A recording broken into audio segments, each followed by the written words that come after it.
So నేను last class లో మీకు ఫార్మాట్ మొత్తం నోట్స్ లో 1 టైం రాయమని చెప్పాను, ఎందుకంటే ఈ ఫార్మాట్ యాజ్ ఇట్ ఈస్ గా మనం బ్యాంకింగ్ లో గుర్తుపెట్టుకోవాలని చెప్పాను. అయితే ఫార్మాట్ మెయిన్ ఇష్యూస్ అనే యాజ్ ఇట్ ఈస్ గా రాయడానికి ట్రై చేయాలి. Form of balance sheet form A, balance sheet form A, P&L account form B, right.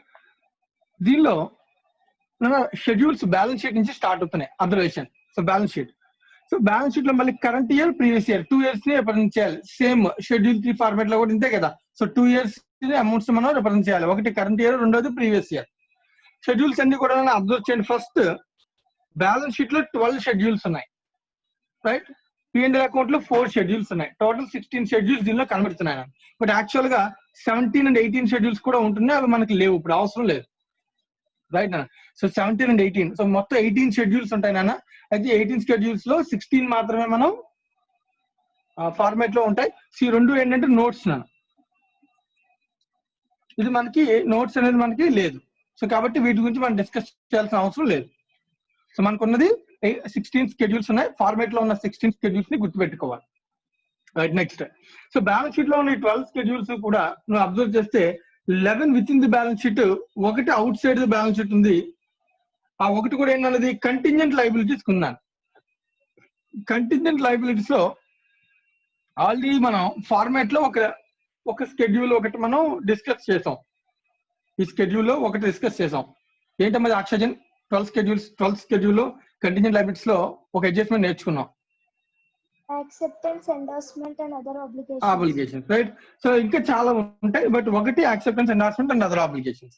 Next bills for collection కూడా నేర్చుకున్నాం. లోకేష్, ఏంటి బిల్స్ ఫర్ కలెక్షన్ అడ్జస్ట్మెంట్? అది bills for collection assets account, bills for collection liability account divide చేస్తాం. మేసి asset liability రెండు maintain చేస్తాం, దానివల్ల effect ఏమీ ఉండదు అని చెప్పి మనం ఆల్రెడీ నేర్చుకున్నాం కదా. సో అది దీనిలోకి వస్తుంది. అయితే ఫార్మాట్ ఉన్నది మనకి. ఫార్మాట్ లో మ్యాటర్ ఏంటంటే దీనికి షెడ్యూల్ నెంబర్ లేదు, అబ్జర్వ్ చేయాలి. దీనికి షెడ్యూల్ నెంబర్ లేదు, right. So it will be presented below the balance sheet, but there will be no schedule number, right. Next remaining balance sheet లో 11 షెడ్యూల్స్ కూడా ఫార్మాట్ గుర్తుపెట్టుకుంటారు. అలా వరుస సీక్వెన్స్ కూడా గుర్తుపెట్టుకోవాలి, రైట్. సార్ క్యాపిటల్ సీక్వెన్స్ మనకి idea ఉంది. దాని తర్వాత రిజర్వ్స్ అండ్ సప్లైస్, ఎక్కడైనా సరే రెగ్యులర్ గా కూడా ఇదే షెడ్యూల్ ఉంటుంది, క్యాపిటల్, రిజర్వ్స్. దాని తర్వాత జనరల్ గా అయితే దీని తర్వాత ఏముంటాయి, like debentures, long term liabilities, remaining ఇంకేమంటే నాన్ కరెంట్ ఉంటాయి. నాన్ కరెంట్ అంటే అలా హెచ్సిఎం ఉంటున్నాను. దీనిలో ఇక్కడ ఉన్న హెచ్సిఎం మనం గుర్తుపెట్టుకోవాలి, వేరే హెచ్సిఎం లేవు. దీనిలో అబ్జర్వ్ చేసిన deposits, borrowings, other current liabilities and provisions. Other liabilities and sorry not current liabilities, other liabilities and provisions. Deposits, borrowings, other liabilities and provisions. So దీనిలో డిపాజిట్స్ అంటే పబ్లిక్ నుంచి మనం తీసుకున్న మనీ అంతా కూడా deposits in the form of deposits represent చేస్తున్నాడు. అది schedule number 3 లో ఉంది. బయట నుంచి ఏమైనా అప్పులు తీసుకుంటే బ్యాంక్ నుంచి కానీ వేరే పర్సన్స్ నుంచి కానీ, బ్యాంక్ ఎక్కడి నుంచి అయినా సరే, ఆర్బీఐ నుంచి అవ్వచ్చు, అదర్ బ్యాంక్స్ నుంచి ఉండొచ్చు. సో అప్పులు తీసుకుంటే బారోయింగ్స్ అన్నాం ఇక్కడ. అది కాకుండా వేరే ఏమైనా అదర్ లయబిలిటీస్ అండ్ ప్రావిజన్స్ లో కూడా మనం డిస్కస్ చేసాం, right. Other liabilities and provisions లో రాసాం కొన్ని విషయాలు మనం నేర్చుకునే అడ్జస్ట్మెంట్స్ లో, కొన్ని షెడ్యూల్స్ 5 లో అదర్ లయబిలిటీస్ అండ్ ప్రావిజన్స్ లో వస్తాయి అని మనం ఆల్రెడీ నేర్చుకునే అడ్జస్ట్మెంట్ లో కొన్ని చూసాం. సాయికి ఏంటో చెప్పగలవా అవి? Sir other liabilities and provisions లో ఒక రెండు ఐటమ్స్ అని మనం నేర్చుకున్నాం ప్రీవియస్ అడ్జస్ట్మెంట్స్ లో. provision for advances,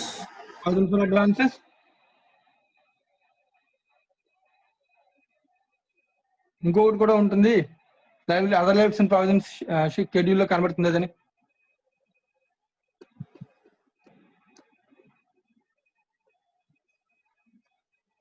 సాయి గారు ఇంకోటి ఉంటుంది, గుర్తులేదా?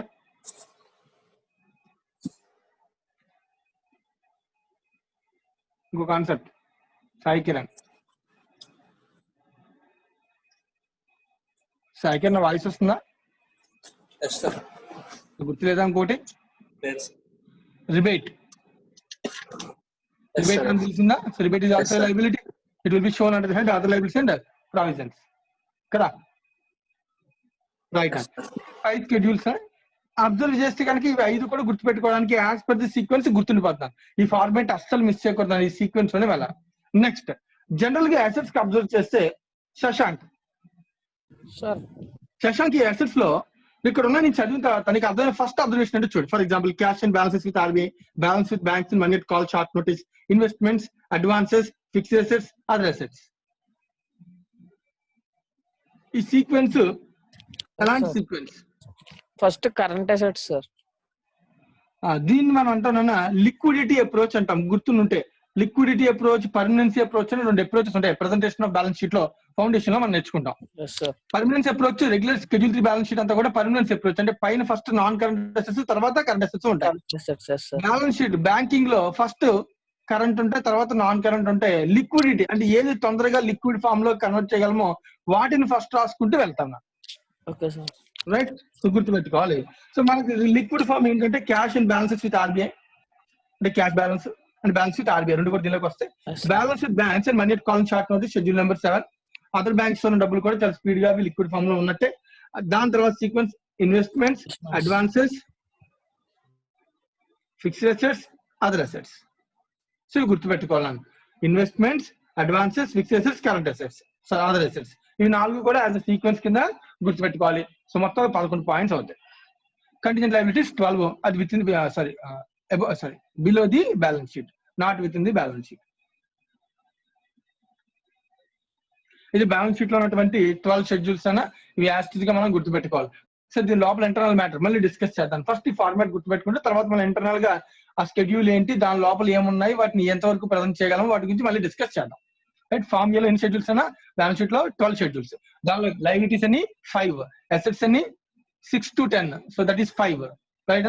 Sorry 6 to 11, that is 6 schedules. Next 12th one contingent liability, so below the balance sheet, outside the balance sheet. Right? Liabilities first 5 ఏంటంటే capital, reserves and surplus, deposits, borrowings, other liabilities and provisions. Assets లో cash and balance with RBI, balance with banks and money at call and short notice, investments is the 7th one. Right? Sorry, investment is the 8th one. Advances is 9th one. Right? So ఇది అసలు మర్చిపోకూడదు. Most important schedule ఇది 9. Fixed assets ఇది number గుర్తుపెట్టుకోవచ్చు ఈజీగా. 10 అని ఎలా fix assets 10 అని గుర్తుపెట్టుకోవచ్చు అంటే you can say accounting standard number 10 and even the schedule number 10 both are same number గుర్తుపెట్టుకోవాలి. అలాగే అదర్ అసెట్స్ 11. సో 11 ఉన్నాయని గుర్తుపెట్టుకుంటే ఆటోమేటిక్ గా ఫిక్స్ అసెట్స్ తర్వాత అదర్ అసెట్స్ అని 11 హెడ్ లోకి తీసుకోవచ్చు. Advance is the most important head అన్న. ఎన్నోసార్లు ఎగ్జామ్ లో ఈ హెడ్ ని ఎక్స్ప్లెయిన్ చేయమని, ఈ షెడ్యూల్ ని ఎక్స్ప్లెయిన్ చేయమని అడిగాడు. సో ఇది గుర్తుపెట్టుకోవాలి. ఇది కూడా చాలా చాలా important. Bank point of view లో మనం ఆల్రెడీ డిస్కస్ చేసాం. బ్యాంక్ కి సంబంధించి main source of income generate చేసేవి assets, loans and advances, cash credit and bank overdraft, bills అని డిస్కస్ చేసాం కదా. Bills, bank overdraft, term loans. Right? ఏవైతే మనం చెప్పుకున్నామో ఆ 3 కూడా ఈ అడ్వాన్సెస్ లో వస్తాయి. ఇన్కమ్ రికగ్నిషన్ అడ్జస్ట్మెంట్ నెంబర్ 1 లో మనం డిస్కస్ చేసాం దీని గురించి. Income main source of income ఏంటంటే ఇంట్రెస్ట్ అండ్ డిస్కౌంట్. ఇవి 2 ఎక్కడి నుంచి వస్తాయంటే ఇంట్రెస్ట్ అండ్ డిస్కౌంట్ మెయిన్ గా షెడ్యూల్ నెంబర్ 9 నుంచి వస్తాయి. షెడ్యూల్ నెంబర్ 9 లో ఉన్న అసెట్ ఏంటి? బ్యాంక్ ఇచ్చినటువంటి loans and advances.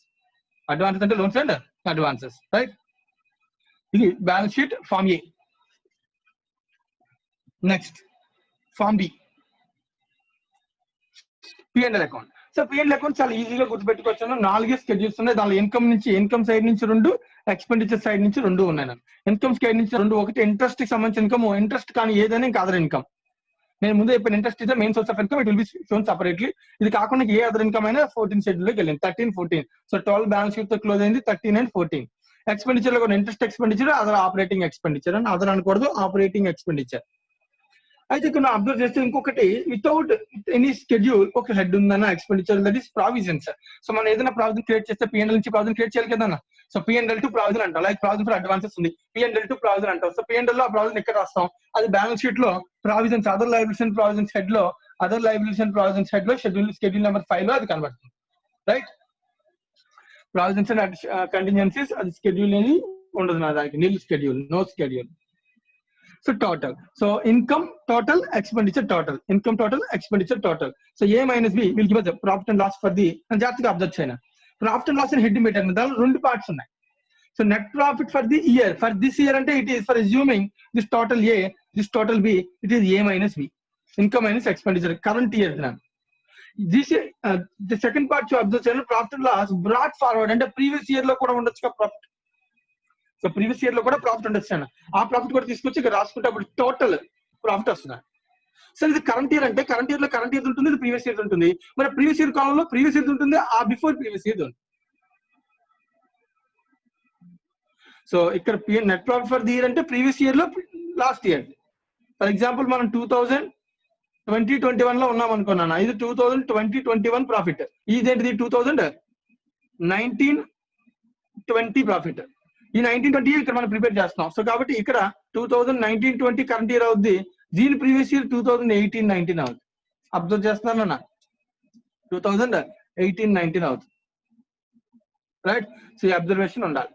Next total. So ఇది కరెంట్ ఇయర్ ప్రాఫిట్, ఇది టోటల్ ప్రాఫిట్, రెండు కలిపినటువంటి accumulated profit.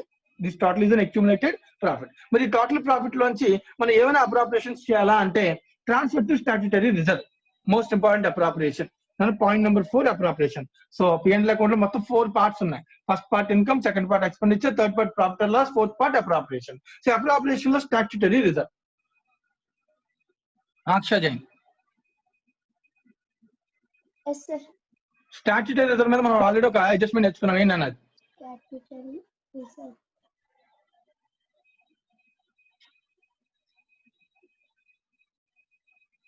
statutory reserve should be created as per the RBI norms. Minimum percentage reserve fund అంటాం దాన్ని. Every bank has to create a reserve fund from its current year profit. Yes, sir. 20%. చెప్తున్నామా? ఎంత percentage నాన్న latest rules ప్రకారం 20. 20. అంతేనా? Yes, sir. Yes, sir. Check చేయి. Adjustment ఎంత ఉంది అది నేర్చుకుందాం మనం. Adjustment number 9. అడ్జస్ట్మెంట్ నెంబర్ 9 కదా. సో అడ్జస్ట్మెంట్ నెంబర్ 9 ప్రకారం ఇక్కడ రాను దీని మీద క్యాలిక్యులేట్ చేయాలని రిజర్వ్ ని ఇక్కడ ఉన్న స్కెడ్యూల్స్ లో ఇక్కడ ఉన్నటువంటి ఫార్మాట్ ప్రకారం Current year profit. అది total profit వస్తుంది, sir. ఈ టోటల్ ప్రాఫిట్ మీద క్యాలిక్యులేట్ చేయాలన్నా. Yes, so sir. దీని మీద అప్రోప్రియేట్ చేయనా Akshay? That's only current year profit. ఇది ఓన్లీ కరెంట్ ఇయర్ అంటే ఇక్కడ నుంచి క్యాలిక్యులేట్ చేయాలని. ఇది ఫార్మాట్ కోసం టోటల్ చేసాం అంతే తప్ప దీని మీద ఎప్పుడు క్యాలిక్యులేట్ చేయకూడదు. సో ఎక్కడి నుంచి క్యాలిక్యులేట్ చేయాలి? Net profit for the year, current year profit నుంచి క్యాలిక్యులేట్ చేయాలి. ఓకేనా? సో ఫార్మాట్ లో ఇక్కడ రెండు టోటల్ చేసాం కదా సార్, దీని మీద క్యాలిక్యులేట్ చేయాలి. అలా ఎక్కడ చెప్పలేదు కదా. సో నేను ఆల్రెడీ ఫార్మాట్ లో ఏం చెప్పాను? అడ్జస్ట్మెంట్ లో it is calculated on the current year profit. So bracket లో నీట్ గా ప్రాఫిట్ కరెంట్ ఇయర్ ఎంత చూసి దాని మీద క్యాలిక్యులేట్ చేసి ఇక్కడ రాసుకోవాలన్నా. కానీ ఇది దేని నుంచి మైనస్ అవుద్ది? టోటల్ నుంచి మైనస్ అవుతుంది. ఓకేనా? C appropriation. అలాగే ట్రాన్స్ఫర్ టు అదర్ రిజర్వ్స్. ఒకవేళ బ్యాంక్ వేరే ఏమైనా రిజర్వ్స్ క్రియేట్ చేసుకోవాలంటే అది కానీ, ఇది రూల్ అండి, ఇది కంపల్సరీ. ఇవన్నీ మన ఇష్టం అండి, బ్యాంక్ ఇష్టం. అలాగే transfer to dividends and remaining ఇంకా ఏమైనా balance carried forward to balance sheet. ఇవన్నీ ఇది ఎలా వస్తుంది? ఈ టోటల్ లో నుంచి ఏమైనా రిజర్వ్స్ అన్ని కూడా మైనస్ చేస్తే, డివిడెండ్ అన్ని కూడా మైనస్ చేస్తే remaining it's a balancing figure. You can say it's a balancing figure. Automatic గా this total will be equals to this total. Right? 0.3 total will be equals to 0.4 total automatically, because this amount will be appropriated in the form of 4 points as per the format: statutory reserve, other reserve, dividends, and carried forward to balance sheet. అయితే మన balance sheet లో reserves and surplus head లో వచ్చే P&L ఎంత అంటే ఈ 4th point balance carried forward to balance sheet. Format ప్రకారం రెండు టోటల్స్ ఈక్వల్ అవుతాయి, but this will be shown in the balance sheet. Any doubts? Format లో ఎవరికైనా డౌట్ ఉంటే అడగండి. ఫస్ట్ అబ్జర్వ్ చేయండి. ఫార్మేట్ లో ఎవరికైనా ఏదైనా డౌట్? సార్ లోపల ఉన్న విషయం ఏంటి? హెడ్స్ గురించి మళ్ళీ డిస్కస్ చేద్దాం. ఫస్ట్ బేసిక్ గా ఈ ఫార్మాట్ గుర్తుపెట్టుకోవాలి. సో బ్యాలెన్స్ షీట్ లో 12 స్కెడ్యూల్స్, P&L లో 4 స్కెడ్యూల్స్ ఉన్నాయి. బట్ నిజంగా మారితే P&L లో 4 పార్ట్స్ ఉన్నాయి. రైట్? 1 2 3 4. బట్ ఉన్న స్కెడ్యూల్స్ మాత్రం 4. మిగతా వాటికి దేనికి కూడా ఏం లేదు, స్కెడ్యూల్ నెంబర్ సపరేట్ గా ఏమీ లేదు. రైట్? సో అలాగే నెక్స్ట్ బ్యాలెన్స్ షీట్ లో ఉన్నటువంటి లైబిలిటీస్ ఒక 5 స్కెడ్యూల్స్ ఉన్నాయి. అసెట్స్ లో ఒక 6 స్కెడ్యూల్స్ ఉన్నాయి. కంటింజెంట్ లైబిలిటీ ఒక స్కెడ్యూల్ ఉంది. సో 5 బ్యాలెన్స్ షీట్ లో ఉన్నాయి. Capital, reserves, deposits, borrowings, other liabilities. Remember, deposits, borrowings and other liabilities. Other liabilities 5 గుర్తుంటుంది అన్న. ప్రాబ్లమ్ స్టూడెంట్స్ ఎక్కడ వస్తుంటే డిపాజిట్స్ ఏమో 4 లోని, బారోయింగ్స్ ఏమో 3 లోని రాసే అవకాశం ఉంటే రాయకూడదు. ఎందుకంటే థర్డ్ స్కెడ్యూల్ కూడా చాలా ఇంపార్టెంట్. డిపాజిట్స్ చాలా చాలా ఇంపార్టెంట్ బ్యాంక్ పాయింట్ ఆఫ్ వ్యూలో, ఎగ్జామినేషన్ పాయింట్ ఆఫ్ వ్యూలో. ఐదర్ డిపాజిట్స్ కానీ లేదా అడ్వాన్సెస్ కానీ ఒక స్కెడ్యూల్ 2 to 3 మార్క్స్ అడిగే ఛాన్స్ ఉంటుంది. ప్రిపేర్ చేయమని డేటా ఇచ్చి డైరెక్ట్ గా దాన్ని ఈ స్కెడ్యూల్ ఎక్కడ రాస్తామని అడుగుతాడు. సో కాబట్టి సో గుర్తుపెట్టుకోవాలి అది స్కెడ్యూల్ ఏంటనే. So deposits 3, advances 9, both are important for banking company. Next assets లో cash and balance with RBI first asset, balance with other banks in money at call and short notice, investments, advances, fixed assets, other assets. ఇది schedules. అలాగే P&L లో 4 ఉన్నాయి. Income side 2, interest income, other income, expenditure 2, interest expenditure, operating expenditure, provisions అని ఇంకొక point ఉంది కానీ దానికి without any schedule expenditure ఉంది. టోటల్ చేస్తాం. A - B అనేది current year profit, brought forward from the previous year, రెండు కలిపి టోటల్ ప్రాఫిట్ ఆర్ లాస్ వస్తుంది, ప్రెజెంటెడ్ వస్తుంది. దిస్ టోటల్ ఆర్ ప్రాఫిట్ లో నుంచి అప్రాపరేషన్స్ అన్ని మైనస్ చేసి remaining to be shown in the balance sheet ఎంత అనేది మనం తెలుసుకోవాలి. This is the format. సరే అయితే దీనిలో ఏంటి విత్ ఇన్ ద స్కెడ్యూల్స్ ఏమున్నాయి మ్యాటర్, దాని దగ్గరికి వెళ్దాం.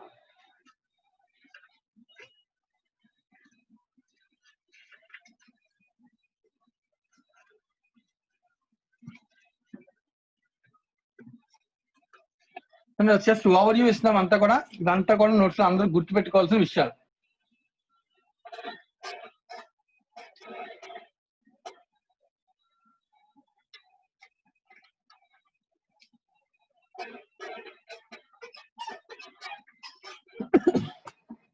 రైట్.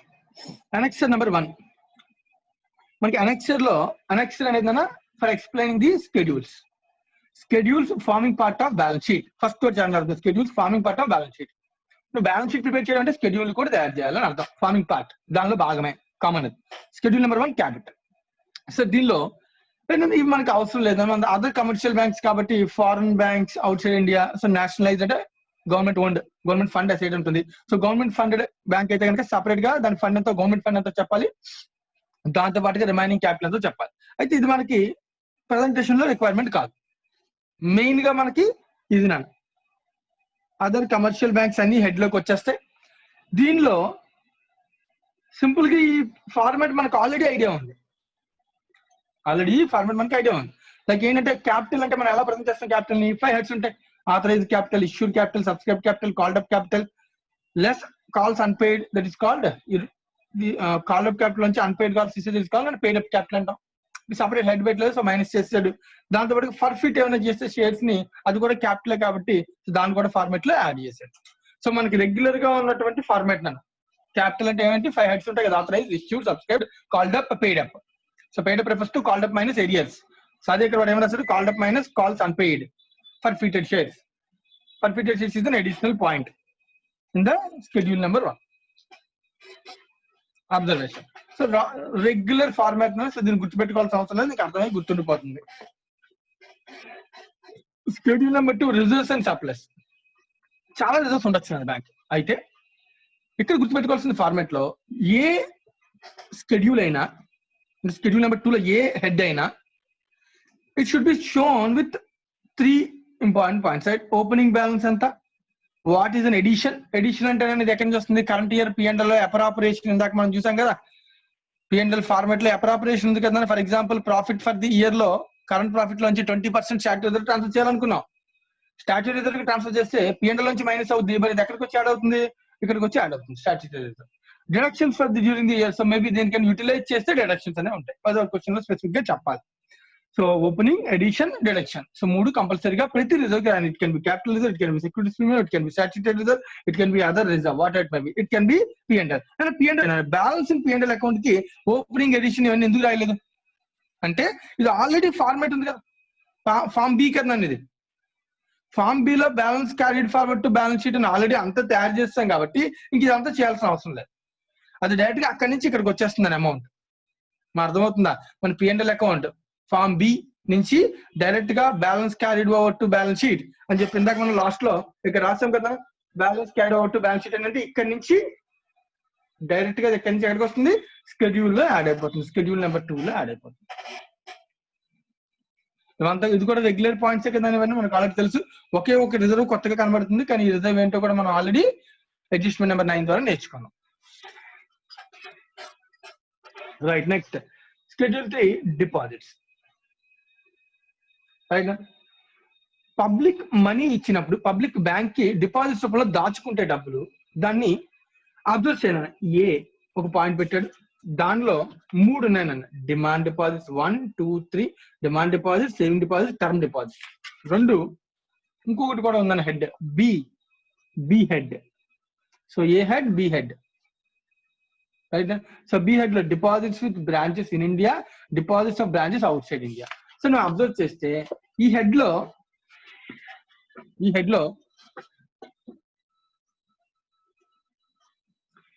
నేచర్ అన్నది, ఈ హెడ్ ఏంటంటే సింపుల్ గా nature of the deposits. So దాచుకునే వాడైనా డిమాండ్ డిపాజిట్స్ అనే పేరుతో దాయచ్చు, సేవింగ్ డిపాజిట్స్ పేరు దాయచ్చు. బిజినెస్ పర్సన్స్ అందరూ డిమాండ్ డిపాజిట్స్ తో మనం చేస్తారు, కరెంట్ అకౌంట్స్ కూడా అంటాం, మనకి ఐడియా ఉంటుంది. సేవింగ్ బ్యాంక్ డిపాజిట్స్ అని ఎంప్లాయీస్ అందరూ సేవింగ్ బ్యాంక్ డిపాజిట్ లో చేస్తారు. Term deposits, term point of view ఒక స్పెసిఫిక్ పీరియడ్ కూడా డిపాజిట్స్ అనేవి ఇవ్వచ్చు, పబ్లిక్ నుంచి తీసుకోవచ్చు. సో ఏదైతే ఆ కేటగిరీ రాస్తాను. అయితే దీనిలో మనకి డబ్బులు వేరే బ్యాంక్స్ నుంచి రావచ్చు, పబ్లిక్ నుంచి రావచ్చు. సో బ్యాంక్ అయితే ఫ్రమ్ బ్యాంక్స్, అదర్స్ అయితే అదర్స్. సో ఇది ఇంటర్నల్ థింగ్ అన్న, వాడు ఇన్ఫర్మేషన్ ఇస్తే దాన్ని బట్టి మనం రాసేయచ్చు. సో ఇన్ఫర్మేషన్ లేదనుకున్నా మనం డైరెక్ట్ గా ఈ హెడ్ పెట్టి రాసిస్తాం అంతే. సో ఈ హెడ్ గుర్తుపెట్టుకోవాలి, demand, saving, term deposit. Demand deposits, saving bank deposits, term deposits. ఇది నేచర్, డిపాజిట్స్ యొక్క నేచర్. రెండోది అన్నది ప్లేస్. ఇవి డిపాజిట్స్ ఎక్కడి నుంచి వచ్చాయి? విత్ ఇన్ ఇండియాలో డిపాజిట్సా, అవుట్ సైడ్ ఇండియా డిపాజిట్సా? రైట్. నాకు deposits of branches in India, with in India branches లో పబ్లిక్ చేసిన డిపాజిట్స్ అన్ని దీనిలోకి వస్తాను. రెండోది ఏంటి? Deposits of branches outside India. So వేరే ఇండియాలో అక్కడ పబ్లిక్ డిపాజిట్ చేసినటువంటి డిపాజిట్స్. ఒక బ్యాంక్ బ్రాంచ్ ఎక్కడ ఉండొచ్చు, అక్కడ కూడా ఉండొచ్చు కదా, India, outside India. So అన్ని కలిపి మనం బ్యాలెన్స్ షీట్ తయారు చేస్తాం. సో కాబట్టి 2 చూపిస్తున్నాయి. సో 2 క్లాసిఫికేషన్స్ గుర్తుపెట్టుకోవాలి. ఒకటి ప్లేస్, రెండోది నేచర్. చెప్పాను కదా, examination point of view schedule 3 చాలా ఇంపార్టెంట్. వాడు ఇన్ఫర్మేషన్ ఇచ్చి మనం ప్రిపేర్ చేయమని అడుగుతాడు. ఇన్ఫర్మేషన్ ఉండాలనేది, ఇప్పుడు నాకు వచ్చిన డిపాజిట్స్ ఏది ఇన్ ఇండియా, ఏది అవుట్ సైడ్ ఇండియా వాటి ఇవ్వలేదు అనుకో, నేను తయారు చేయగలనా? చేయలేను. అప్పుడు నేను కేవలం ఒకటే తయారు చేస్తాను, ఒకటే తయారు చేస్తాను. అర్థమవుతుందా? అలా కాకుండా ఒక్కొక్కసారి ఈ ఇన్ఫర్మేషన్ ఇవ్వకుండా ఈ ఇన్ఫర్మేషన్ ఇవ్వచ్చు, అప్పుడు ఇది ఒకటి తయారు చేస్తాను, ఇది తయారు చేయడం మానేస్తాను. సో ఇన్ఫర్మేషన్ బట్టి మనం దాన్ని ప్రిపేర్ చేయాలి. సో గుర్తుపెట్టుకోవాలి, షెడ్యూల్ 3 డిపాజిట్స్ 2 హెడ్స్ ఉంటాయి. ఒకటేమో nature based demand deposit, saving bank deposits, term deposits. రెండోదేమో place based outside India. Right. Next borrowings, schedule number 4 borrowings. అప్పులు ఎక్కడి నుంచి రావచ్చు? ఇది కూడా నేను అబ్జర్వ్ చేస్తే దీనిలో ఒకటే హెడ్ అన్న, ఇది ఏ ఒకటే ఉందని బి లేదు. అబ్జర్వ్ చేస్తే ఎందుకంటే within India, outside India. అప్పులు ఎక్కడి నుంచి వచ్చాయి? విత్ ఇన్ ఇండియా బ్రాంచా, అవుట్ సైడ్ ఇండియానా? మరి ఎక్కడి నుంచి వచ్చాయి మనకి money? Right. Within India అయితే కనుక దానిలో రిజర్వ్ బ్యాంకా, అదర్ బ్యాంక్సా, అదర్ ఇన్స్టిట్యూషన్స్ అండ్ ఏజెన్సీసా? అంటే రిజర్వ్ బ్యాంక్ నుంచి అప్పు తెచ్చుకోవచ్చునా, అదర్ బ్యాంక్స్ నుంచి అప్పు తెచ్చుకోవచ్చునా, అదర్ ఇన్స్టిట్యూషన్స్ నుంచి కూడా అప్పు తెచ్చుకోవచ్చాను. అవుట్ సైడ్ ఇండియా నుంచి కూడా బారోయింగ్స్ నుంచి తెచ్చుకోవచ్చు. సో ఇదో category, borrowings outside India. ఓకేనా? సో 20 కలిపిస్తే total 1 and 2 general format. Borrowings ఎక్కడి నుంచి వచ్చాయి అనేది ఇన్ఫర్మేషన్ అనేది. Borrowings in India, borrowings outside India, ఈ head. Right. Next schedule number 5 other liabilities and provisions. దీనిలో మనం అబ్జర్వ్ చేస్తే బిల్స్ పేబుల్ రెగ్యులర్ గా మనకు తెలిసిందే. ఇంటర్ ఆఫీస్ అడ్జస్ట్మెంట్, ఇది కొత్త word. Right. Interest accrued, interest liability మనకి ఐడియా ఉంది, payable. Others including provisions, already provisions ఏవి దీనిలోకి వస్తాయి. అదర్స్ అన్నట్టు దీనిలో నీకు రిబేట్ కూడా వస్తుంది, మనం ఆల్రెడీ ఇది కూడా డిస్కస్ చేసాం. అయితే సార్ షెడ్యూల్ 5 లో మనకి తెలియదు ఒకే ఒక పాయింట్ ఉందన్న, point number 2 inter office adjustment. Sir ఇప్పుడు ఇంకో క్వశ్చన్ సార్, ఇవి 4 ఇదే సీక్వెన్స్ రాయాలి, పర్వాలేదు, నా అవకాశం ఉంటే గుర్తుంటే రాయను, లేకపోతే ఒకటి పైన ఒకటి కింద రాసినా పర్లేదు. బట్ ఈ schedule number 5 other liabilities and provisions head మాత్రం మిస్ అవ్వకూడదు, అది అయితే తప్పు జరగకూడదు. ఈ ఇంటర్నల్ గా ఉన్నది పైన కింద రాస్తే okay, not big issue, but అవకాశం గుర్తుపెట్టుకుంటే అది కూడా మంచిది. సో దీనిలో what is inter office adjustment? ఆక్షజన్ ఏమయ్యే ఛాన్స్ ఉందనేది ఇంటర్ ఆఫీస్ అడ్జస్ట్మెంట్ అంటే నీ ఎక్స్పెక్టేషన్? బిట్వీన్ సేమ్ బ్రాంచెస్ కానీ సేమ్ ఆఫీస్. మనం ఒక బ్యాంక్ గురించి మాట్లాడుతున్నాం, దాని యొక్క బ్రాంచెస్ అంతేనా? Yes sir. రైట్. ఇప్పుడు ఫర్ ఎగ్జాంపుల్ ఎస్బీఐ ఉంది అనుకో, సో దానికి చాలా బ్రాంచెస్ ఉంటాయి. Yes sir. సో చాలా బ్రాంచెస్ నుంచి మేబీ మనకి అల్టిమేట్ గా బ్రాంచ్ తో ఉన్న ట్రాన్సాక్షన్ లో ఉన్నట్టు నేనే ఒక బ్రాంచ్ ఇవ్వాల్సి రావచ్చు. ఓకేనా? అలా ఉన్నప్పుడు మనం అంటామని ఇంటర్ ఆఫీస్ అని అంటాం, with in the branches. That's right. So మనం విత్ ఇన్ ది బ్రాంచ్ లో ఎవరికైనా మనం పే చేయాల్సి ఉంటే that's called inter office adjustment. అందుకని ఇంటర్ ఆఫీస్ అడ్జస్ట్మెంట్ మనం ఇవ్వాల్సి రావచ్చు, లేదా మనకు రావాల్సి కూడా ఉండొచ్చు ఇంటర్ ఆఫీస్ అడ్జస్ట్మెంట్ లో. సో మనకి రావాల్సి వస్తే కనుక అందుకని అది ఆటోమేటిక్ గా అబ్జర్వ్ చేస్తే షెడ్యూల్స్ లో అదర్ అసెట్స్ లో అబ్జర్వ్ షెడ్యూల్ నెంబర్ 11 లో ఆటోమేటిక్ గా అది ఉంటుందని మళ్ళీ ఇంటర్ ఆఫీస్ అడ్జస్ట్మెంట్ నెట్ అని. అంటే మేబీ ఒక బ్రాంచ్ నుంచి నెట్ రావాల్సి ఉండొచ్చు, లేదా ఒక బ్రాంచ్ నెట్ ఇవ్వాల్సి అవ్వచ్చు. సో ఇవ్వాల్సి వస్తే లైబిలిటీలో మనకు వస్తే అది అసెట్ లో ఉంటుంది, రైట్. సో ఇదే ఎఫెక్ట్ షెడ్యూల్ 5 లో ఉండదు, మళ్ళీ అక్కడ ఉంటుంది. షెడ్యూల్ నెంబర్ 11 లో కూడా ఉంటుంది, గుర్తుపెట్టుకోవాలి. నెక్స్ట్ మిగతా కూడా జనరల్ థింగ్స్ గుర్తుపెట్టుకోవాలి, తప్పదు. Schedule number 6 cash and balance with RBI. నేను ఇక్కడ ఫస్ట్ ఆఫ్ ఆల్ ఈ షెడ్యూల్ గుర్తుపెట్టుకుంటే దానిలో 2 పార్ట్స్ ఉన్నాయని మనకు అర్థమైపోతుంది. ఒకటి క్యాష్ అంటే మన చేతిలో ఉన్న cash in hand. 2 balance with RBI reserve bank of India. RBI account లో కూడా డబ్బులు దాచిన balance with RBI reserve bank of India in current account in other accounts. అయితే దీని గురించి మనం ఒకటి ఆల్రెడీ ఒక అడ్జస్ట్మెంట్ డిస్కస్ చేసాం. సాయి కిరణ్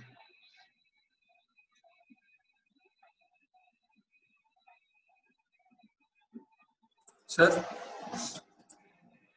ఈ షెడ్యూల్ గురించి మనం ఒక అడ్జస్ట్మెంట్ డిస్కస్ చేసాం, ఏమైనా చెప్పగలరా? సిఆర్ఆర్ ఎస్ఎల్ఆర్ సిఆర్ఆర్ ఎస్ఎల్ఆర్ ఏదో సిఆర్ఆర్ ఎస్ఎల్ఆర్ కి సంబంధం లేదు దీనిలో. ఎస్ సార్, లేదు సార్, సంబంధం లేదు. ఉంది నన్ను 2 ఉంటాయి, ఒకటి కాదు. సిఆర్ఆర్ ఏం నేర్చుకున్నాం మనం? కొంచెం క్యాష్ డిపాజిట్ చేస్తున్నా ఆర్బీఐ దగ్గర. ఆర్బీఐ దగ్గర క్యాష్ అంటే ఇక్కడ balance with RBI. Cash with it self అంటే క్యాష్ ఇన్ హ్యాండ్ కాదు. ఒకసారి అడ్జస్ట్మెంట్ నెంబర్ ఎంత ఉందో చూడి చదువు ఒకసారి, ఎగ్జాక్ట్ గా నోట్స్ లో ఏం చెప్పాను. సిఆర్ఆర్ కి every bank has to maintain minimum ready cash balance at all times. Second point, it is maintained by way of either a cash reserve with itself for current or account balance in current account with RBI అన్నాను. So ఇప్పుడు cash reserve with it self అంటే మనం ఎలా అర్థం చేసుకోవాలి? Cash in hand కాదు, చాలా important point అదే. Cash reserve with it self అంటే మనం స్పెసిఫిక్ గా మన చేతిలో ఉన్న క్యాష్ అని అనుకోకూడదు. మన చేతిలో ఉన్న క్యాష్ ని సిఆర్ఆర్ కౌంటింగ్ లోకి తీసుకోకూడదు. మన చేతిలో ఉన్న క్యాష్ ని కూడా స్పెసిఫిక్ గా ఆర్బీఐ కోసం సపరేట్ గా మెయింటైన్ చేయాలి. అలా మెయింటైన్ చేస్తే దాన్ని తీసుకోవచ్చు, కానీ లేకపోతే కనుక మనం దాన్ని సిఆర్ఆర్ కౌంటింగ్ లోకి తీసుకోకూడదు. అదే balance with RBI reserve bank of India in current account అయితే స్పెసిఫిక్ గా కన్సిడర్ చేస్తాం. అంటే ఈ హెడ్స్ లో క్యాష్ ఇన్ హ్యాండ్ లో ఈ క్యాష్ ఇన్ హ్యాండ్ మొత్తాన్ని కూడా సిఆర్ఆర్ కోసం కౌంటింగ్ అని ఊహించుకోకూడదు, ఓకేనా? సో మైండ్ లో పెట్టుకోవాల్సింది CRR is related with RBI. RBI పేరు మీద డబ్బులు రాయాలి, అది మన దగ్గర రాయొచ్చు, లేదా దాని కోసం సపరేట్ అకౌంట్ ఓపెన్ చేసి దానిలో డిపాజిట్ చేయొచ్చు, రైట్ అండి. సో అదనమాట ఆ ఫార్మాట్, అలా మనం తీసుకోవాలి. Cash reserve with itself, cash reserve అన్నాను, క్యాష్ విత్ ఇట్ సెల్ఫ్ అంటలా, cash reserve with itself, right అన్న. అలాగే 2 బ్యాలెన్స్ విత్ ఆర్బీఐ. ఈ రెండింటిని కూడా దేని కౌంటింగ్ లోకి తీసుకుంటాం మనం? సిఆర్ఆర్ కౌంటింగ్ లో తీసుకుంటాం. సరే మరి cash reserve with it self లో క్యాష్ ఇన్ హ్యాండ్ ఇంకా చాలా క్యాష్ ఉంటుంది, ఆర్బీఐ కోసం కాకుండా రిమైనింగ్ క్యాష్ ఉంటుంది. మరి దాన్ని దేనిలో కన్సిడర్ చేయాలి? ఎస్ఎల్ఆర్. స్టాట్యూటరీ లిక్విడ్ లో అదర్ వాటిలో ఈ క్యాష్ వస్తుందండి, మళ్ళీ దీన్ని కన్సిడర్ చేయాలి. అలాగే in RBI in other accounts లో కూడా కన్సిడర్ చేయాలి, ఎందుకంటే మనం మాట్లాడుకున్నాం with current account it self, balance in current account with RBI not other accounts. So కాబట్టి సో దీనిలో 2 ఉంటే మనం చాలా జాగ్రత్తగా ఉండాలి. సో ఆర్బీఐ కరెంట్ అకౌంట్ లో ఉన్న డబ్బులు మాత్రమే మనం దీనిలో కన్సిడర్ చేయాలి, సిఆర్ఆర్ క్యాలిక్యులేషన్ లోకి కన్సిడర్ చేయాలి. సో హెడ్ లో ఏది ఉందో అదే ఫార్మేట్ లో ఉన్నాయన్న, కాబట్టి గుర్తుపెట్టుకోవచ్చు ఈజీగా. Next schedule number 7 balance with banks and money at call and short notes. దీనిలో కన్నా 2 విషయాలు అన్న, balance with banks, money at call, 2 points. Balance with banks, money at call and short notes. అయితే దీనిలో within India, outside India రెండింటిలోనే ఉండొచ్చు. So balance with banks లో in current accounts లో పెట్టచ్చు, అదర్ డిపాజిట్ అకౌంట్స్ లో పెట్టచ్చు. లేదా money at call and short notice అయితే with in banks, with other institutions. So what is money by money at call and short notice? ఇది కూడా public bank కి డబ్బులు, వేరే బ్యాంక్ లో నేను డబ్బులు డిపాజిట్ చేసి దాచాను, అయితే ఆ డబ్బులు డిపాజిట్ చేస్తాం నేను ఏమంటానంటే నేను నోటీస్ పీరియడ్ ఇస్తాను, like with in 5 days, with in 4 days. నాకు ఇలా 4 days లో కావాలి, నాకు డబ్బులు కావాలి, కానీ విత్ ఇన్ 4 days లో తీసుకొచ్చి ఇచ్చేయాలి నాకు డబ్బులు. అర్థమవుతున్నాను. అలా రిస్ట్రిక్షన్, కొంత షార్ట్ నోటీస్ రిస్ట్రిక్షన్ తో డబ్బులు పెడితే ఇన్వెస్ట్ చేస్తే that is called money at call and short notice, right. అలా ఏమి నోటీస్ ఇవ్వకుండా ఇన్వెస్ట్ చేస్తే బ్యాలెన్స్ విత్ బ్యాంక్స్. సో ఇక్కడ money at call and short notice bank తో చేయొచ్చు, అదర్ ఇన్స్టిట్యూషన్స్ తో చేయొచ్చు. బ్యాలెన్స్ విత్ బ్యాంక్ లో ఇన్ కరెంట్ అకౌంట్ లో వేయచ్చు, అదర్ అకౌంట్స్ లో డిపాజిట్ చేయొచ్చు బ్యాంక్ లోనే. రైట్. అదంతా ఇన్ ఇండియాలో చేయొచ్చు, అవుట్ సైడ్ ఇండియాలో చేయొచ్చు. ఇంకొక విషయం గుర్తుపెట్టి, ఇది అంతా ఏదైతే ఉంటుందో ఇదే అమౌంట్ ఇక్కడ కూడా రిఫ్లెక్ట్ అవుతుందన్న. ఇది సపరేట్ హెడ్ కాదు, in India outside India. Right. Representation అర్థమవుతుంది. మనకు మొత్తం డిపాజిట్స్ అన్ని చోట్ల అంతే. With India outside India అంటే వచ్చిన మొత్తం బారోయింగ్స్ కానీ లేదా వచ్చిన మొత్తం వాటిల్లో ఇన్ ఇండియా నుంచి ఏంటి, అవుట్ సైడ్ ఇండియా నుంచి ఏంటి, రెండు హెడ్స్ కింద మనం సపరేట్ చేయాలి అంతే. ఇదే అమౌంట్ ఇక్కడ ఏదైతే ఉందో అది టోటల్ సపరేట్ ఉంటుందని. ఓకేనా? Right. So in India outside India రెండు పార్ట్స్ అని సపరేట్. కానీ ఇందాక నేను అబ్జర్వ్ చేసిన ఇష్యూ చూడన్నాను. నేను ఎందుకు అలా చెప్తాను, షెడ్యూల్ 3 చూడు. ఇప్పుడు demand deposit, saving deposit, term deposits అన్నాను. ఇక్కడ ఎక్కడ with in India outside India అని చెప్పానా? అంటే నువ్వు ఎక్కడి నుంచి వచ్చినా ఈ హెడ్స్ లో రాసేస్తాం. మళ్ళీ వీటినే తీసుకొచ్చి రెండోసారి ఇంకొక కేటగిరీ ఇలా రిప్రజెంట్ చేస్తాం. ఈ ఫార్మాట్ కి డిఫరెన్స్ ఉంది. ఇక్కడ ఏంటి, ఇది India separate, out side India separate. ఇవి రెండు సపరేట్ హెడ్స్. ఇక్కడి నుంచి డబ్బులు వస్తాయి, ఇక్కడి నుంచి డబ్బులు బ్యాంక్ లో నేను డిపాజిట్ చేసి ఉండొచ్చు చెత్త రూపంలో. ఈ లైబిలిటీని అబ్జర్వ్ చేస్తే ఇదంతా కూడా demand deposit, saving deposit, term deposits అనేవి నేను హెడ్ నేచర్ ప్రకారం పెట్టి తీస్తాను. ఇన్ ఇండియా ఎక్కడ హెడ్డింగ్ పెట్టలే. అంటే ఇవన్నిట్లో ఇన్ ఇండియా ఉండొచ్చు, అవుట్ సైడ్ ఇండియా ఉండొచ్చు, ఏదైనా ఉండొచ్చు, మొత్తం కలిసి. వీటినే మళ్ళీ ఈ ఏనే మళ్ళీ రెండో పార్ట్ బి కింద రాస్తాను. ఏనా బి కింద అంటే రిప్రజెంటేషన్ ఏబి అని 2 హెడ్స్ ఇస్తుంటే రెండు పార్ట్స్ ఇస్తుంటే అర్థం ఏనే B total is same but category is different. అర్థమవుతుందన్న? కొంచెం జాగ్రత్తగా దాన్ని అబ్జర్వ్ చేయాలి. Next schedule number 8 investments. ఎక్కడెక్కడ ఇన్వెస్ట్ చేసి ఉండొచ్చు. ఇన్వెస్ట్మెంట్స్ ఇన్ ఇండియాలో చేసామా, ఇన్వెస్ట్మెంట్ అవుట్ సైడ్ ఇండియానా, దానిలో government securities, other approved securities, shares. కానీ ఇది చాలా important thing. Government approved securities అంటే ఇవన్నీ దేనిలోకి వస్తాయి మళ్ళీ counting. SLR statutory liquidity approved securities, gold, unencumbered securities నేర్చుకున్నాం కదా. సో అంతా కూడా ఇలాగ వస్తుంది మళ్ళీ. Debentures and bonds, subsidies, right. ఇవన్నీ కూడా మనం దానిలో కౌంటింగ్ లోకి తీసుకుంటాం. సో అందుకని అవి చాలా అవసరం. అలాగే ఇన్వెస్ట్మెంట్స్ అవుట్ సైడ్ ఇండియా, దానిలో కూడా మళ్ళీ government securities, subsidies, other investments. ఏ క్వశ్చన్ లో ఇచ్చిన ఇన్ఫర్మేషన్ ప్రకారం దాన్ని మనం ప్రజెంట్ చేయాలి. Right. This is the schedule number 8. Next important schedule number 9, advances, loans and advances. So loans and advances bank కానీ ఎవరికైనా ఇస్తే రైట్, దాన్ని 3 పార్ట్స్ కింద విడదీసాం. అయితే 3 డిఫరెంట్ కాదు. ఇదే అమౌంట్ ని ఇక్కడ రిప్రజెంట్ చేస్తున్నాం, ఇదే అమౌంట్ ఇక్కడ రిప్రజెంట్ చేస్తాం. అంటే అమౌంట్ ఒకటే. ఫర్ ఎగ్జాంపుల్ అర్థం అవడం కోసం, నాకు 100 రూపాయలు మొత్తం నేను అప్లో 100 రూపీస్ ఇచ్చింది అనుకో బ్యాంక్. దానిలో 100 లో బిల్స్ పర్చేజ్ అండ్ డిస్కౌంట్ రూపంలో 20, cash credit and over draft రూపంలో 40, టర్మ్స్ లోన్స్ రూపంలో 40 ఇలా ఇచ్చాను. సో ఇది నేచర్ ప్రకారం విడదీసినటువంటి అడ్వాన్సెస్. సో బ్యాంకు అవతల వాళ్ళకి ఇచ్చే అడ్వాన్సెస్ 3 కేటగిరీస్ లో విడదీస్తున్నాను. ఒకటి బిల్, రెండోది cash credit and over draft, మూడోది టర్మ్ లోన్. ఓకేనా? రైట్. ఇప్పుడు మళ్ళీ నేను క్వశ్చన్ ఏంటంటే, ఇది టోటల్ 100 వచ్చిందని, ఇదే టోటల్ 100 ని నేను ఇంకోలా మాట్లాడతా. నేను ఇచ్చిన అప్పుల్లో సెక్యూరిటీ బేస్డ్ అయిన అప్పులు ఏంటి? ఫర్ ఎగ్జాంపుల్ దీనిలో క్యాష్ క్రెడిట్ 40 ఉందన్న, దీనిలో జాగ్రత్తగా బిల్స్ ఉన్నాయి, బిల్స్ కి సెక్యూరిటీ తీసుకోము జనరల్ గా. క్యాష్ క్రెడిట్ ఓవర్ డ్రాఫ్ట్ ఉండకూడదని లేదు, ఉంటే అది కూడా రాస్తాను. క్యాష్ క్రెడిట్ ఓవర్ డ్రాఫ్ట్ 40 ఉంది, దానిలో 20 secured, 20 unsecured. Term loans 30 secured, 10 unsecured. అప్పుడు నేను ఇక్కడ విడదీస్తా.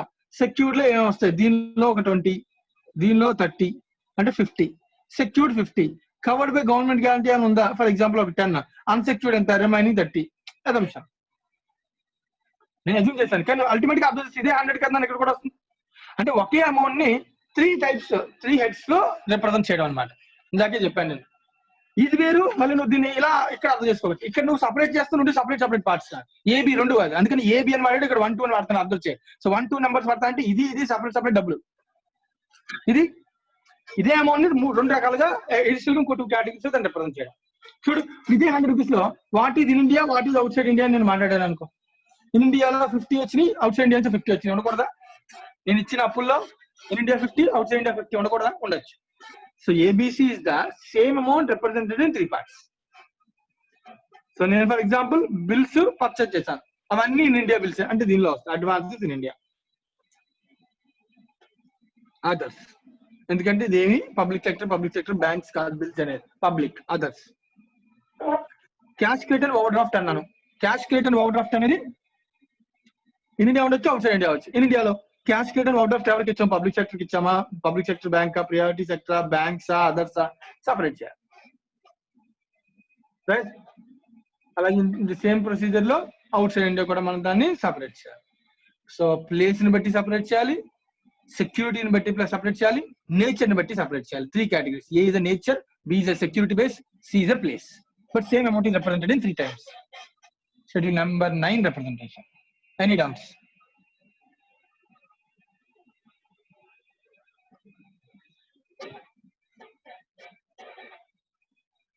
Any doubts?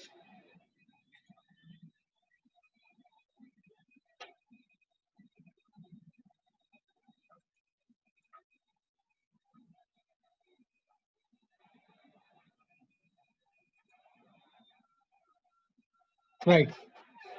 Next nana schedule number 10. Fixed assets. Regular thing nana fixed assets మనకి ఐడియా ఉంటుంది. So premises and other assets అని హెడ్డింగ్ మాత్రమే ఉన్నాయి, ఇంకా ఏమున్నా సపరేట్ గా రాయాలి. దానిలో cost, purchase, addition, deductions, depreciation. దాన్ని చూడండి, డిప్రిసియేషన్ టు డేట్ అంటే దీన్ని మనం అంటాం అక్యూములేటెడ్ డిప్రిసియేషన్. కాన్సెప్ట్ ఏంటన్నది అక్యూములేటెడ్ డిప్రిసియేషన్. డబ్ల్యూడివి మెథడ్ కాదు, ఎందుకంటే అట్ కాస్ట్, పర్చేజ్ కాస్ట్ ఎంత, ఎడిషన్స్ ఏంటి, డిడక్షన్స్ ఇప్పుడు దాకా ఏమైనా అంటే అమ్మేడింగ్ ఏమైనా జరిగిందా, ఇప్పుడు దాకా ఉన్న అక్యూములేటెడ్ డిప్రిసియేషన్ ఎంత. డిప్రిసియేషన్ టు డేట్ అది ఏ అసెట్ కైనా రిప్రజెంట్ చేస్తూ చేయాలి. Any doubts in schedule number 10? మన ప్రెజెంటేషన్ అసెట్స్ రెండు ఉంటాయి. ఒకటి ఎవ్రీ ఇయర్ డబ్ల్యూడివి చూపించచ్చు, లేదంటే కాస్ట్ అక్యూములేటెడ్ డిప్రిసియేషన్ రెండు ప్రెజెంట్ చేయొచ్చు. ఇది ఫార్మేట్ ఏంటంటే కాస్ట్ మెథడ్ ఫాలో అవుతున్నాడు, cost accumulated depreciation. Schedule number 7 other assets. దానిలో ఇందాక చెప్పిన ఇంటర్ ఆఫీస్ అడ్జస్ట్మెంట్ అది కాకుండా interest receivable, tax in advance, stationery and stamps మన most important. Stationery and stamps general గా మనం ఎక్స్పెండిచర్ కింద తీసుకుంటాం, బ్యాంక్ లో అది ఎక్కువ ఉండే ఛాన్స్ ఉంటుంది, అందుకనే వర్త్ ఎక్కువ కాబట్టి బ్యాంకింగ్ సెక్టర్ లో. దాని non banking assets acquired in satisfaction of the claims others, ఇంకేదన్నా కూడా దీనిలోకి తీసుకోవచ్చు అదర్ అసెట్స్.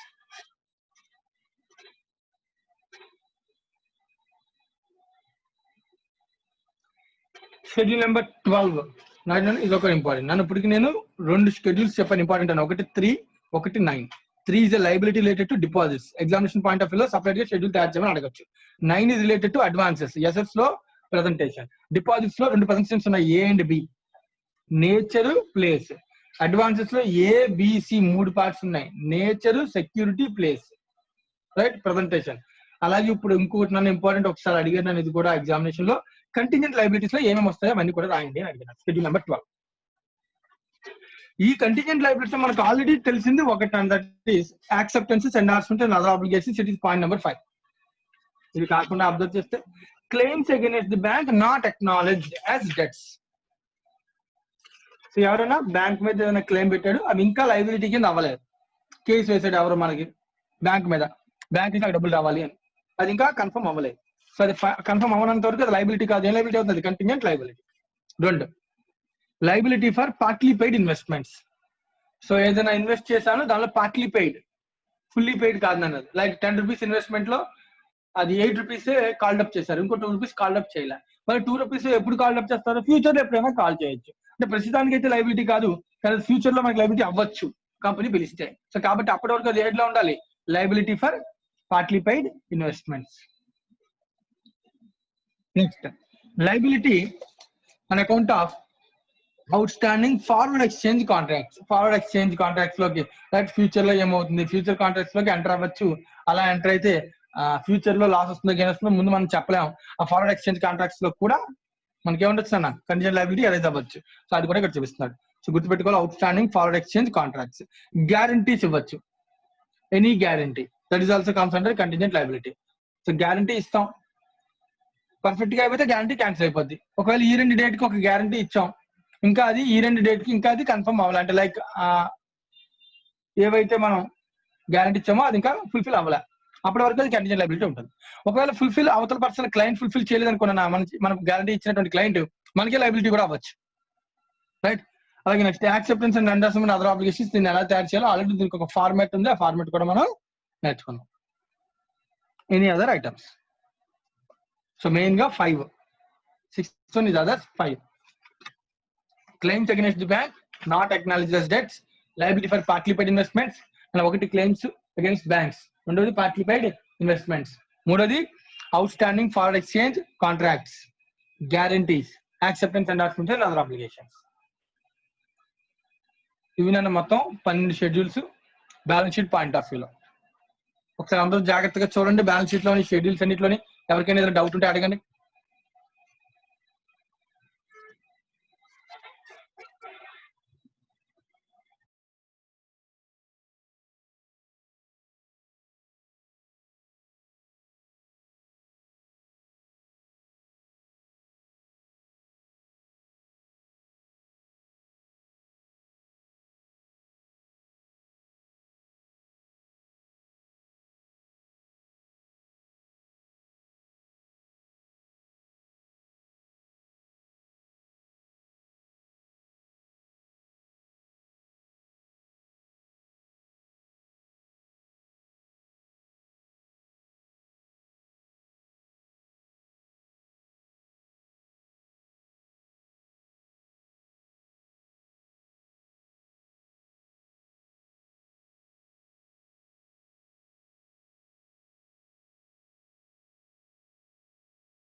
రైట్. ఈ స్కెడ్యూల్స్ అన్ని కూడా కొంచెం జాగ్రత్తగా అబ్జర్వ్ చేయాల్సిన విషయం ఏంటంటే వీటిని అన్నింటినీ కూడా ఎగ్జామినేషన్ పాయింట్ ఆఫ్ వ్యూ లో ఫుల్ బ్యాలెన్స్ షీట్ తయారు చేయమని అడిగాడే అనుకో. ఫర్ ఎగ్జాంపుల్ 99% ఛాన్సెస్ తక్కువ ఉంటాయి. ఎందుకంటే ఈ ఫుల్ అండ్ సమ్ అడిగితే ఫార్మాట్ సమ్ అయిపోతుంది అన్న. 80% ఆఫ్ ద స్టూడెంట్స్ ఫార్మాట్ గుర్తుపెట్టుకుంటే చేసేయగలుగుతారు. రైట్. సో పెద్దగా ఇన్స్టిట్యూట్ ఇంట్రెస్ట్ చూపించడు, ఎందుకంటే ఎక్కువ మార్క్స్ ఇవ్వాలి, ఎందుకంటే లెంతీ క్వశ్చన్ అవుతుంది. క్వశ్చన్ కూడా అరౌండ్ ఒక బ్యాలెన్స్ షీట్ తయారు చేయాలంటే ఇంక్లూడింగ్ P&L అన్ని కలిపి 16 మార్క్స్ క్వశ్చన్ అడగాలి, 20 మార్క్స్ క్వశ్చన్ అడిగాలి ఒక ఫార్మాట్ బ్యాంకింగ్ మీద. సో ఈ మధ్య ట్రెండ్ ఎలా ఉందంటే అందుకని ఎగ్జామినేషన్ పాయింట్ ఆఫ్ వ్యూలో అలా అడగట్లేదు నాకు. బ్యాంకింగ్ నుంచి మొత్తం నుంచి 20 మార్కులు కాబట్టి ఒక బ్యాలెన్స్ షీట్ నుంచి అడిగితే యూజ్ ఉండదని సపరేట్ చేస్తాను. లైక్ అడ్వాన్సెస్ హెడ్ దాని గురించి అడగడం ఒక 2 మార్క్స్ లేదా 3 మార్క్స్ ఒక హెడ్ అవుట్ ప్రిపేర్ చేయండి. లేదంటే ప్రావిజన్ రూల్స్ ప్రకారం ప్రావిజన్ క్యాలిక్యులేట్ చేయమని ఒక అడ్జస్ట్మెంట్ ఒక 4 మార్క్స్. రిబేట్ సంబంధించి రిబేట్ అకౌంట్ తయారు చేయండి, డిస్కౌంట్ అకౌంట్ తయారు చేయండి అని చెప్పి డీటెయిల్స్ ఇవి క్యాలిక్యులేట్ చేయొచ్చు, రిబేట్ క్యాలిక్యులేట్ చేయమని అడగచ్చు, అదొక 4 మార్క్స్. ఇలా పార్ట్స్ నే అడుగుతున్నాను. దానివల్ల ఏంటంటే 20 మార్క్స్ కవర్ చేయడానికి ఉంటుంది, ఓవరాల్ కవర్ చేయడానికి ఉంటుంది. అందుకని జనరల్ గా బ్యాలెన్స్ షీట్ నుంచి క్వశ్చన్ రావడానికి ఛాన్సెస్ కొంచెం తక్కువ ఉంటాయి. సో రావచ్చు కూడా, కానీ ఛాన్సెస్ తక్కువ ఉంటాయి. సో ఎక్కువ ఛాన్సెస్ మాత్రం పార్ట్స్ కే ఉంటాయి. Like with in the balance sheet లో ఒక షెడ్యూల్ తయారు చేయమని అడగచ్చు, 2 మార్క్స్ 3 మార్క్స్. లేదు అంటే కనుక అడ్జస్ట్మెంట్స్ ఏవైతే మనం నేర్చుకున్నామో ఆ అడ్జస్ట్మెంట్స్ ని క్యాలిక్యులేట్ చేసి దానికి ఎంట్రీస్ రాయమని అడగచ్చు, 4 మార్క్స్. అలాగే ఇలా ఇండివిజువల్ గా 4 మార్క్స్ అడగాలనుకున్నాను, 20 మార్క్స్ కి అడగాలనుకున్నాడు అనుకో 4 into 5 క్వశ్చన్స్ అడగచ్చు. బట్ పాయింట్ ఆఫ్ వ్యూ అది నేను అలాగే ఎక్కువగా ఎగ్జామ్ లో అడుగుతున్నాను నేను. సో కాబట్టి important. So adjustments most important. Format గుర్తుపెట్టుకోవాలి. ఒకవేళ క్వశ్చన్ 20 మార్కులకి అడిగేశారంటే సో అప్పుడు నువ్వు ఖచ్చితంగా ఏం చేయాలి, అది కూడా ప్రిపేర్ అవ్వాలి, చేయాల్సిందే. రైట్. నెక్స్ట్ ఇప్పుడు ఇక్కడి నుంచి మనం ఈసారి అనెక్స్ 2 ఎగ్జామ్ రావడానికి ఛాన్స్ ఉంటుంది. ఎందుకంటే P&L అనేది 4 స్కెడ్యూల్స్ ఉంటాయి కాబట్టి 8 మార్క్స్ క్వశ్చన్ రావడానికి ఛాన్స్ ఉంటుంది, ఎక్కువ ఛాన్స్ ఉంటుంది. లైక్ బ్యాలెన్స్ షీట్ అడగకపోవచ్చేమో కానీ అడ్జస్ట్మెంట్స్ కంపల్సరీగా అలా అయితే అడగడానికి ఛాన్స్ ఎక్కువ ఉంటుంది. అలాగే P&L అకౌంట్ పూర్తిగా తయారు చేయమని కూడా P&L అకౌంట్ లో అడ్జస్ట్మెంట్స్ ఇంక్లూడ్ చేస్తూ ఒక క్వశ్చన్ తయారు చేయమని మనకి క్వశ్చన్ ఇవ్వచ్చు. అది 8 మార్క్స్ వరకు అడిగే ఛాన్స్ ఉంటుంది. సో కాబట్టి సో స్కెడ్యూల్ 13th నుంచి మనకి చాలా important examination point of view. Annexe 2 schedules forming part of the P&L account. Schedule number 13 interest and schedule number 14 other income. So మనం ఆల్రెడీ చెప్పాను, interest includes discount. Interest or discount on advances and bills. మన advances head లోనే bills కూడా ఉంటుంది. సో నీకు అర్థం అవుదేమో సపరేట్ చేశారు discount on bills, interest on advances అని. బట్ నిజంగా మాట్లాడితే అడ్వాన్సెస్ ఫస్ట్ అక్షయ్ చెప్పమ్మా. అడ్వాన్సెస్ స్కెడ్యూల్ నెంబర్ ఎంత?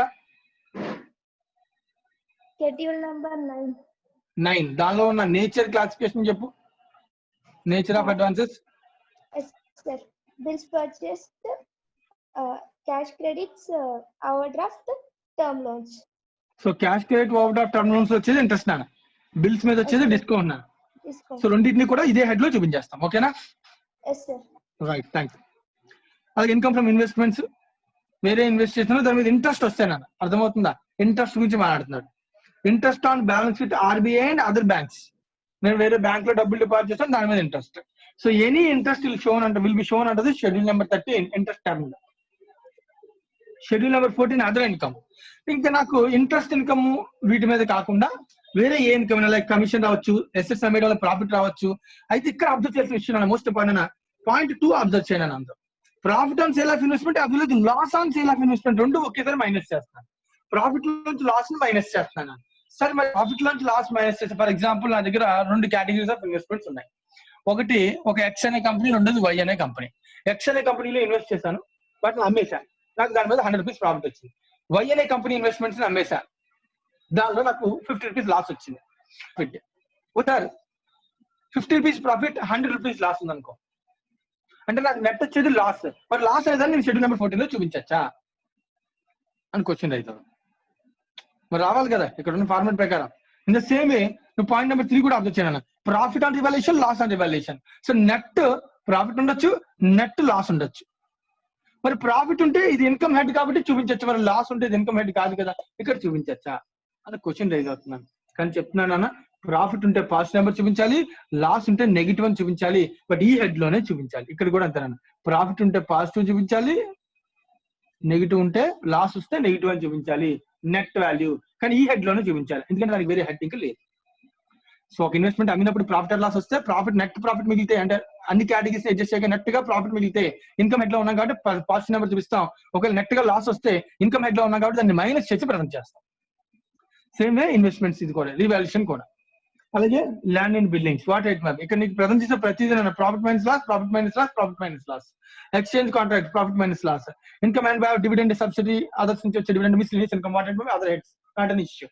కానీ ఇంపార్టెంట్ థింగ్ ఇక్కడ ఇదే. సో పాజిటివ్ నెట్ వాల్యూ మిగిలితే that will be shown a positive because it is an income head.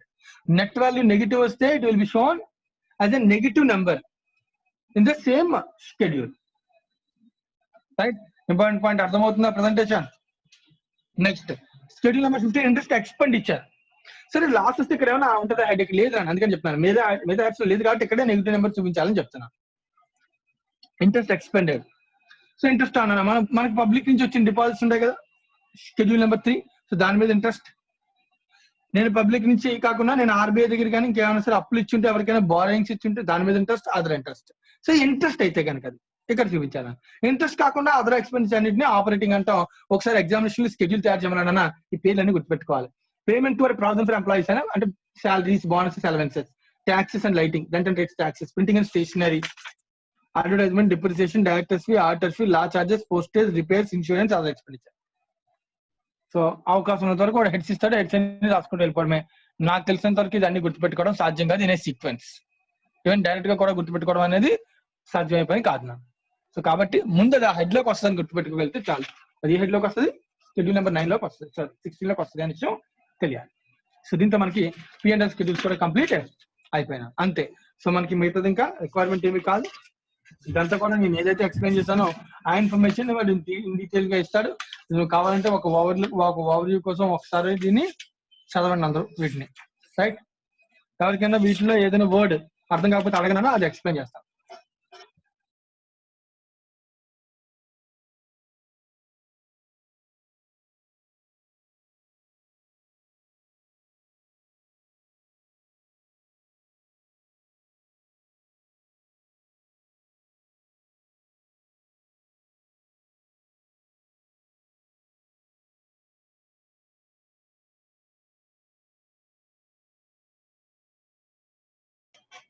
ఎవరికైనా ఏదైనా షెడ్యూల్ డౌట్ ఉంటే అడగండి.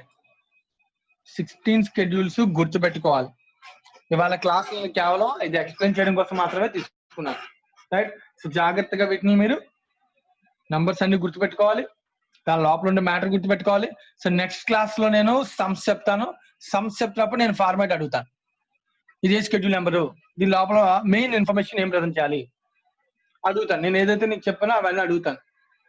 వీటిని మీరు గుర్తుపెట్టుకుని మనం వాటిని నెక్స్ట్ క్లాస్ లో సమ్స్ సాల్వ్ చేయడానికి ఉపయోగిద్దాం. రైట్ నాన్న?